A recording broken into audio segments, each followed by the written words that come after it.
फिर से जय मसीह की। आप लोग कैसे हैं? मैं परमेश्वर धन्यवाद करता हूँ इस सुंदर से दिन के लिए, सुंदर समय के लिए जो परमेश्वर ने हम सभी को दिया है कि आज इस सुंदर से अवसर में उस जीवित परमेश्वर के वचनों से हम लोग आशीषित पाए। तो आइए हम लोग प्रार्थना करेंगे और परमेश्वर के वचनों में जाएंगे। महान पिता परमेश्वर, धन्यवाद देते हैं आज के सुंदर से दिन के लिए, सुंदर समय के लिए, जब प्रभु जी हम सभी आपके समीप वचन के अनुसार एकत्रित हुए हैं। तो आपका वचन कहता है जहाँ भी आपके नाम से 2 या 3 जन रहते हैं आपकी उपस्थिति होती है। प्रभु जी हमारी संगति में प्रभु जी आपको महिमा मिलने पाए। प्रभु जी प्यार प्रभु जी इस समय में प्रभु जी हम आपकी प्रशंसा करने पाए, आपकी बड़ाई करने पाए। प्रभु जी आप प्रभु जी जो आप वचन के अनुसार में शिक्षा देने चाहते प्रभु जी, वचन भी तेरा है, दास भी तेरा। प्रभु जी आप ही हम सभी से बातें करिए। प्रभु जी सारा आदर में हम आपको देते, धन्यवाद के साथ प्रार्थना यीशु के नाम से मांगते हैं, आमीन। फिर से जय मसीह की। मैं आपको स्वागत करता हूं हमारे इस YouTube चैनल में भी।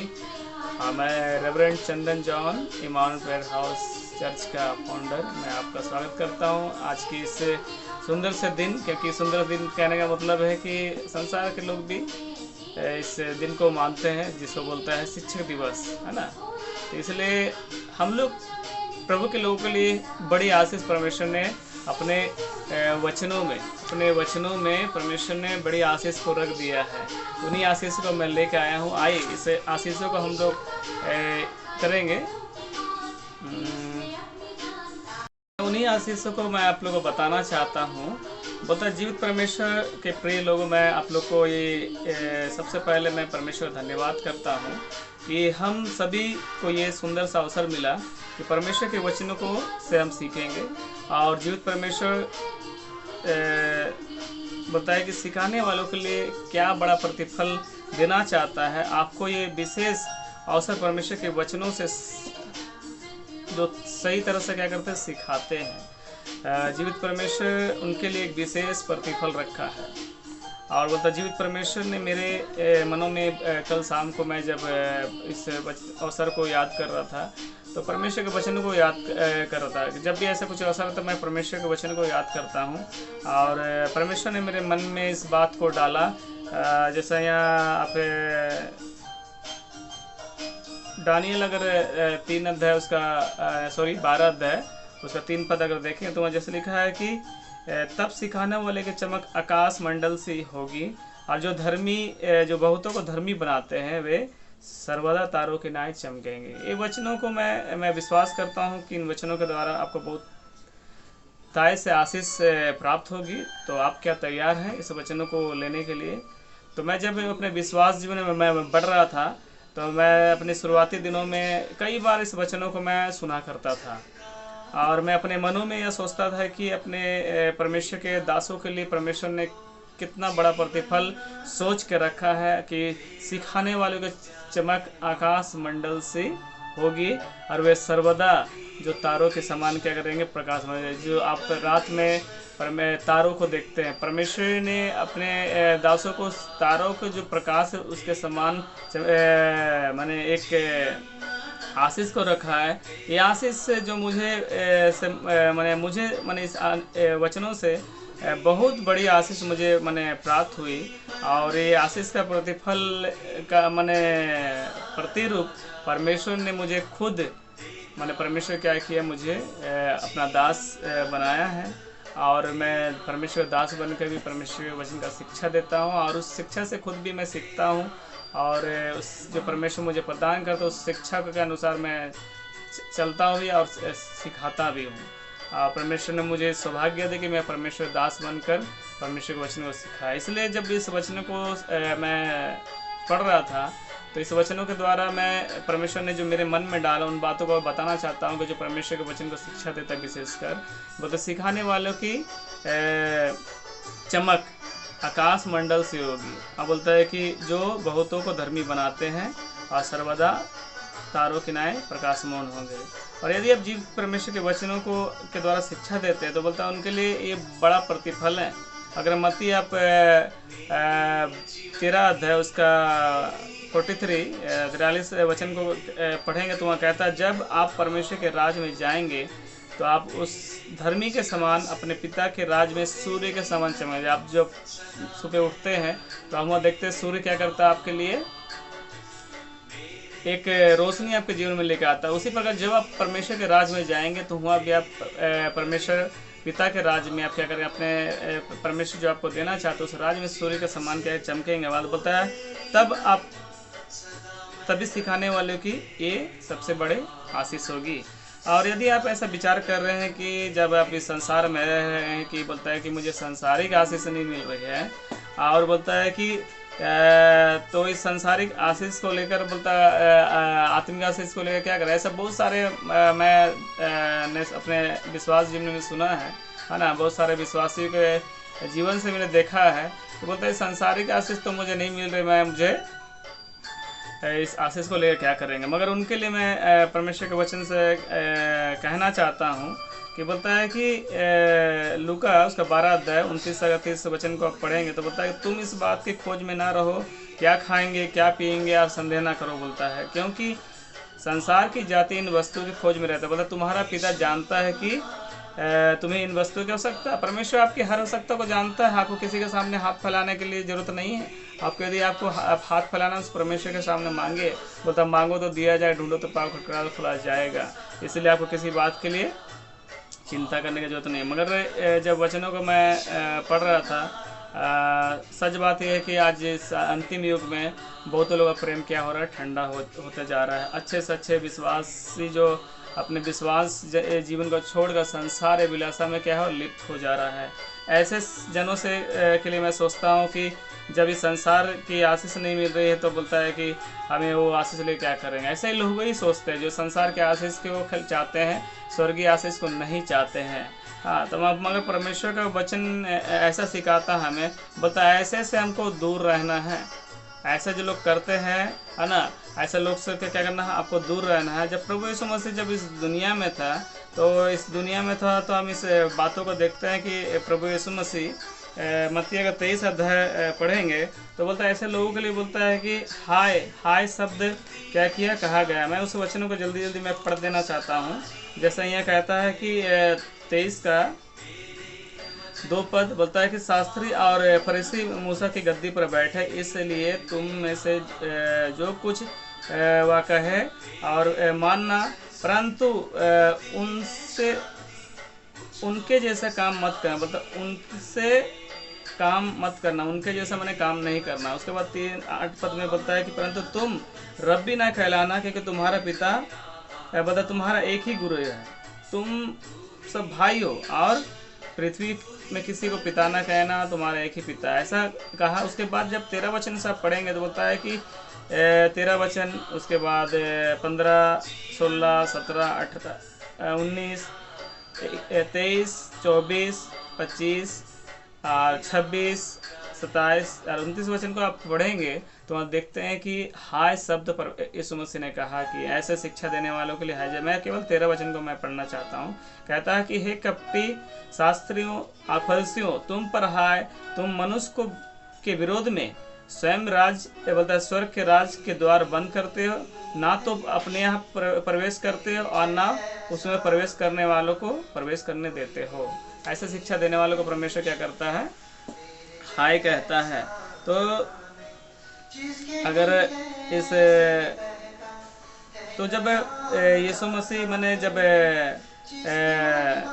शिक्षा दे रहा था तो वहाँ बहुत सारे ऐसे लोग भी मैंने परमेश्वर के वचन सुनने वाले और शास्त्री लोग भी थे। वहाँ जो भीड़ था, ऐसे लोगों को यीशु मसीह ने क्या किया, हाय कहा गया। बताया कि इन रब्बी न कहलाना, है ना। इसलिए बोलता है कि बहुत लोग क्या करते हैं, केवल तारीफ ही तारीफ चाहते हैं, है ना। जैसा यदि आप तारीफ चाहते हैं तो मैं आपसे कहना चाहता हूँ कि आपको प्रभु यीशु मसीह के अनुसार जीवन बिताने पड़ेगा। तब आपको तारीफ केवल मैंने संसार के लोग नहीं, बोलता है कि आपका स्वर्गीय पिता भी आपकी तारीफ करेगा, है ना।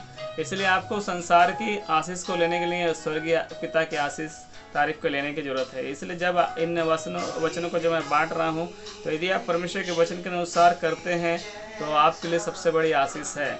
तो आप इन वचनों को सही से शिक्षा अगर नहीं देते हैं तो उनके लिए वचन है याकूब 3 अध्याय 1 पद आप बार बार सुनते हैं कि बोलता है, जैसा ये लिखा है कि हे भाइयों, तुम में से बहुत उपदेशक ना बने, क्योंकि जानते हो कि हम उपदेशक और भी दोषी ठहरेंगे। जैसे मत्ती अगर 23 अध्याय 13 वचन में जो पढ़ा, जैसे लिखा है, हे कपटी शास्त्रियों, फरीसियों, तुम पर हाय, तुम मनुष्य के विरोध में स्वर्ग के राज का द्वार बंद करते हो। क्योंकि ऐसे बहुत सारे ऐसे लोग शिक्षा देते हैं जो स्वर्ग के द्वारों को क्या करते हैं, बंद करते हैं। स्वर्ग वर्ग नहीं है, नरक वर्ग नहीं है, सब बेकार है, ऐसे मैंने बातों को शिक्षा देते हैं। और वो कहता है कि ना तो आप ही उसमें प्रवेश करते हैं और ना उसमें प्रवेश मैंने करने वालों को प्रवेश करने देते हैं। बोलता है कि यीशु मसीह परमेश्वर नहीं है, धर्म परिवर्तन का, ऐसे बहुत सारे मैं उदाहरण को बता सकता हूँ, किंतु हमारे समय की कमी के कारण से मैं आपको बताना चाहता हूँ कि ऐसे बहुत सारे शिक्षक हैं जो गलत शिक्षा देते हैं। गलत शिक्षा के कारण से खुद ना स्वर्ग जाते हैं, ना जाने वालों को भी वो लोग रोकते हैं ऐसे शिक्षा देकर। तो ऐसे शिक्षक, ऐसे जो संसार में शिक्षक आ चुके हैं जो स्वयं तो बढ़ते ही नहीं और ना बढ़ने देते हैं, औरों के लिए ठोकर कारण बन बैठते हैं। जीवित परमेश्वर ने उन्हें जो शिक्षा सौंपा है, बोलता है कि उन्हें सही शिक्षा प्रदान करे और उन पर वे अपना मतलब कानून चलाते हैं ना। ऐसा भी बहुत सारे शिक्षक हैं और अधिकार डर के कारण द्वारा बोलता बनाए जाते हैं। अधिकार जो क्यों करता है, डरा के उन पर अधिकार बनाया जाता है। परंतु आप परमेश्वर के वचन को जब पढ़ते हैं, वचन कहता है कि जो लोग तुम्हें सौंपे गए हैं उन पर अधिकार ना जताओ। बोलता है कि वरन झुंड में आदर्श बना, आपको नमूना बनना। जब परमेश्वर ने आपको उस झुंड का शिक्षक बनाया, जो मैंने एक उपदेशक बनाया है, सेवक बनाया है, तो आपको उसके लिए क्या बनना है, आदर्श बनना है, जैसे यीशु मसीह हमारे लिए आदर्श बन गया है। और जीवित परमेश्वर के प्रिय लोगों, मैं आप लोग को परमेश्वर के जो परमेश्वर ने जो स्थान आपको शिक्षा देने के लिए दिया है, आपके जो भी स्थान है, सिर्फ परमेश्वर की इच्छा से आपको प्राप्त हुआ है। ये बात जान लीजिए, समझ लीजिए। जो आपको जो स्थान दिया गया, उस आपका स्थान आपकी काबिलियत के द्वारा नहीं, परमेश्वर की इच्छा के अनुसार मैंने मिला है। इसे वचन कहता है कि घमंड ना करे। जो घमंड करे किस पर करे, प्रभु में घमंड करे। और इस वचन को आप जब पढ़ेंगे तो 1 कुरिन्थियों 31 बाद में इस बात को कहता है, जो घमंड करे प्रभु में घमंड करे। बताए जब परमेश्वर के वचन को आप जब पढ़ते हैं तो 1 तीमुथियुस उसका 4 का बताया कि एक पद में स्पष्ट रूप से कहता है कि आने वाले समय में बहुत वाले बोलता है भरमाने वाली आत्माएं और दुष्ट आत्माएं शिक्षा पर मन लगाकर भाग जा रहे हैं। और वही समय आज का समय है कि अंत का समय लोग भरमाने वाले शिक्षा में क्या कर रहे हैं, मन लगा रहे हैं। बहुत लोग विश्वास से भटक जा रहे हैं। मैं विश्वास करता हूं कि आप ऐसा शिक्षा नहीं है।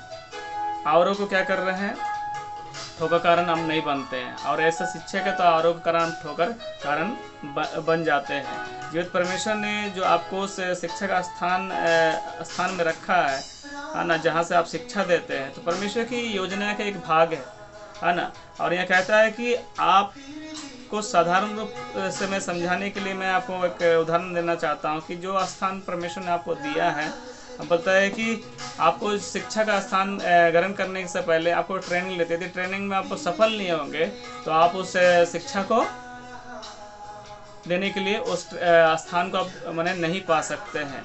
इसलिए वचन अगर कहता, नीति वचन उसका 16-33 पद में अगर आप पढ़ेंगे तो कहता है, चिट्ठी तो डाली जाती है परंतु उसका निकालना यहोवा की ओर से ही होता है। हाँ प्रियो, आपको जो बने हुआ स्थान मिला परमेश्वर की ओर से निकाला गया। आपको जो ट्रेनिंग आप पास किए है ना, आप वहाँ शिक्षा प्रदान दे रहे हैं, शिक्षा दे रहे हैं, सेवकाई दे रहे हैं, मगर परमेश्वर की इच्छा से ही हुआ है। और इसलिए आप उस शिक्षा का गलत उपयोग ना करें। इसलिए बोलता है कि चिट्ठी डाली जाती परंतु उसका निकालना यहोवा की ओर से होती है। आगे बोलता है, दानियल जब 12-3 पद में पढ़ रहा था तो बोलता है, सिखाने वाले को चमक क्या होगी। बोलता है कि आकाश मंडल से होगी, जो बहुतों को धर्मी बनाते हैं। क्या आप बहुतों को धर्मी बना रहे हैं? हाँ, या धर्मी बना रहे हैं?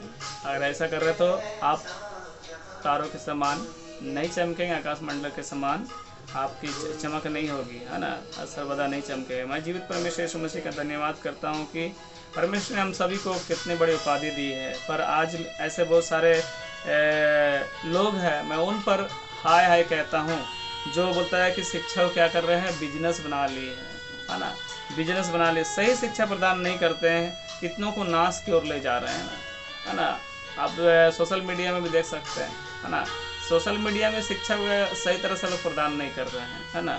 मगर आज उन से परमेश्वर का वचन कहता है, यदि आप परमेश्वर का वचन पढ़ेंगे तो यदि सचमुच आप परमेश्वर के सही शिक्षा को प्रदान करते, बोलता है कि सिखाने वाले की चमक आकाश मंडल से होगी। अब बोलता है कि वे सर्वदा तारों के समान प्रकाशमान हो। बोलता है जीवित परमेश्वर यीशु मसीह जल्द आ रहा है।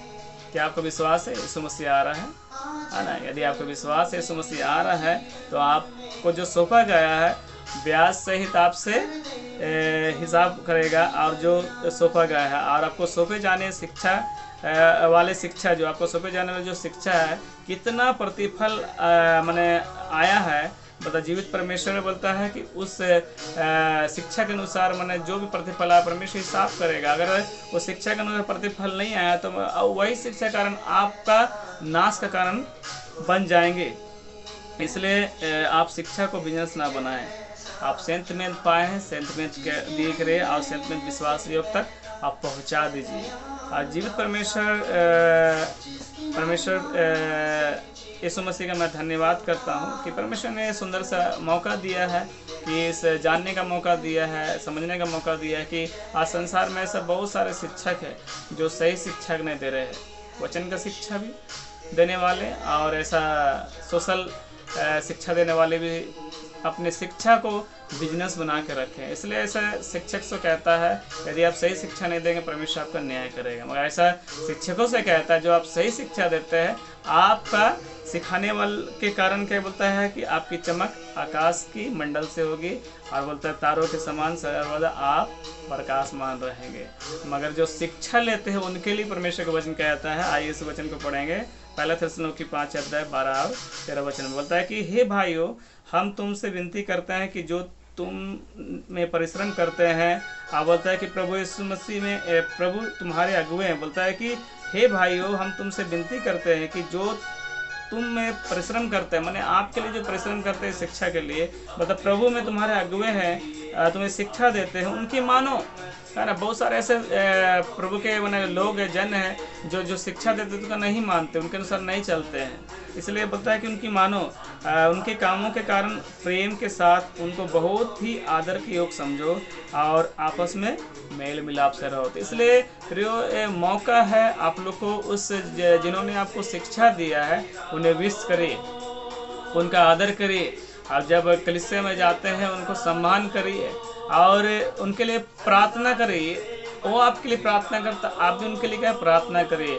यदि आप ऐसा प्रदान करेंगे तो परमेश्वर आपको भी वही आशीष देगा जो सिखाने वालों को आशीष देता है। परमेश्वर कभी कोई आशीषों में पक्षपात नहीं करता है। इसलिए प्रियो, परमेश्वर ने आज के सुंदर से अवसर में जब हम सभी को मौका दिया है कि कहता है कि सिखाने वाले की चमक आकाश मंडल से, और बोलता है वो सर्वदा तारों के समान चमकेंगे। यदि आप एक शिक्षक है तो मैं आपसे विनती करता हूँ कि आप सही शिक्षा, वचन का सही शिक्षा दीजिए, जो बहुतों को क्या करता है धर्मी, क्योंकि आपकी शिक्षा के कारण बहुत लोग धर्मी बनते हैं। यदि मैं सचमुच सही शिक्षा प्रदान नहीं करता तो परमेश्वर का दास आज नहीं बनता, क्योंकि मुझे भी परमेश्वर दास बनने के लिए मैं बहुत सारे ट्रेनिंग को और परमेश्वर की बुलाहट को भी जानने के लिए शिक्षा के लिए ज़रूरत है। यदि आप शिक्षा नहीं प्रदान करेंगे तो परमेश्वर की बुलाहट को भी समझ नहीं पाएंगे।